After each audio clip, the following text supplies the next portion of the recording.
Shalom and welcome to another in our series of podcasts from Temple Beth a dynamic center for conservative Judaism in Los Angeles. This is a recording of a Shabbat sermon with TBA Rabbinic Intern Joshua Jacobs. This Shabbat we celebrate Mika, who is beginning to forge her own path as a bat mitzvah.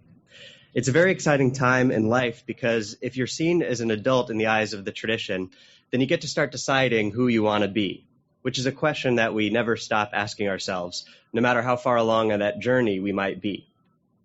Some people know who they are from an early age. There's this home video of my fiancée Alex, who's a fellow rabbinical student, where she's 6 years old, playing in her room with a friend. They're doing what any kids that age would do. Alex has a pillow covered with a bedsheet like it's a challah. She has both hands over her eyes, and she's leading her congregation in Lahadlik Ner Shel Shabbat. It's one of those rare stories of certainty. But for most of us, these decisions are a lot more complicated. Like for me, I always thought I'd be defensive tackle for the Minnesota Vikings. But life surprises you. It begs the question, though, is there ever one set path that we're supposed to follow? And if there is, how do we know if we're headed in the right direction? In Vaetchanan, Moses instructs us, "B'chol haderech asher tziva Adonai Elohechem, etchem telchu, laman tichiyun v'tov lechem, v'ha'arachtem yamim ba'aretz asher tirashun." Follow only the path that the Lord your God has commanded you, so that you may thrive, and that it may go well with you, and that you may long endure in the land you are to possess. So we do have our clear path, Torah. It's just that Torah is incredibly complicated. The Midrash says that there are 70 faces of Torah, and the Talmud is a record of the various questions, opinions, and interpretations that arise from it. The same way that our word for Jewish law is halacha, which literally means the way, implying something smooth, clear, and singular. The reality is that when you study halacha for 3 seconds, your head explodes. So if there's one clear path, who has it right? Conservative Judaism? Reconstructionist? Reform? Orthodox? Orthodox itself is a broad umbrella that encapsulates radically different views. And yet, we've been commanded to follow only the path that the Lord commands. How can we possibly do that? I think the answer lies within the verse itself. It begins with the phrase, B'chol haderech. In its context, that means to follow only the road, but the phrase literally means something more like in all of the way. B'chol means in all, which suggests plurality. In all of the way makes it sound like maybe there are many ways to get to haderech.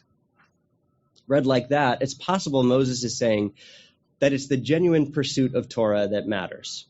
Just as many tributaries feed into the same river, it's all the same water of Torah. A good, clear lesson for humanity. It's just that humanity is incredibly complicated. And so we have what happened this past Tisha B'Av, where Jews hurled intolerance at fellow Jews for trying to have an egalitarian service at a separate plaza of the Kotel, the Western Wall in Jerusalem. The irony of senseless hatred being carried out on a day that marks the destruction of the temple, a tragedy which the rabbis attribute to that very thing, sinat chinam, senseless hatred, is self-evident. But when you genuinely believe that there is only one path and no room for others, and you act on that zeal, the result is lamentation. I don't want to end there, though, because we're celebrating today, which is why I want to bring us back to the idea of forging our own paths, which begins when we become B'nai Mitzvah and continues throughout the rest of our lives. Is there only one way to be you? Would Alex have erred had she become an accountant instead? And if I decide that, maybe I might actually want to be a rabbi, will I have spurned my divinely assigned purpose, or worse, upset the Minnesota Vikings? Follow only the path that the Lord your God has commanded you. I remember putting a lot of pressure on myself to start figuring out what that was when I was younger. And honestly, I still feel that pressure every day. Am I anywhere near that path? How am I supposed to know? B'chol haderech is a great help to me because in a lot of ways, it diffuses some of that pressure. Maybe it doesn't matter exactly what it is that I do, so long as I'm genuinely trying to pursue Torah as I do it. The transcendentalist Ralph Waldo Emerson writes, "The voyage of the best ship is a zigzag line of 100 tacks. See the line from a sufficient distance, and it straightens itself to the average tendency." Ships don't sail in a straight line because they need to catch the wind in their sails. Similarly, I don't think it's human nature to walk a straight line your whole life. That leaves very little room for discovery.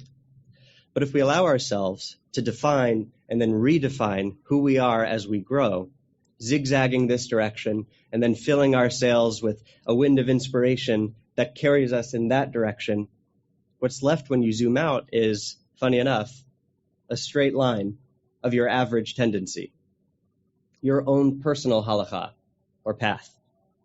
So in the attempt to find exactly who we are, maybe there's more room for exploration and adventure than a cursory reading of "do not turn aside to the right or to the left" might lead us to believe. Just as there are 70 faces of Torah, and Shamor v'Zachor can both be said in a single utterance, the Dibor Echad, each individual contains multitudes, waiting to be explored and developed.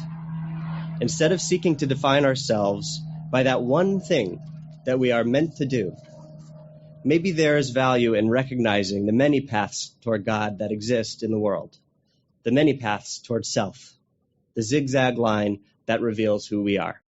You have been listening to another in our series of podcasts from Temple Beth Am, a dynamic center for conservative Judaism in Los Angeles. If you enjoy these podcasts, we invite you to write a review on the Apple Podcast site or wherever you get your podcasts. For more information about Temple Beth Am Los Angeles, go to tbala.org.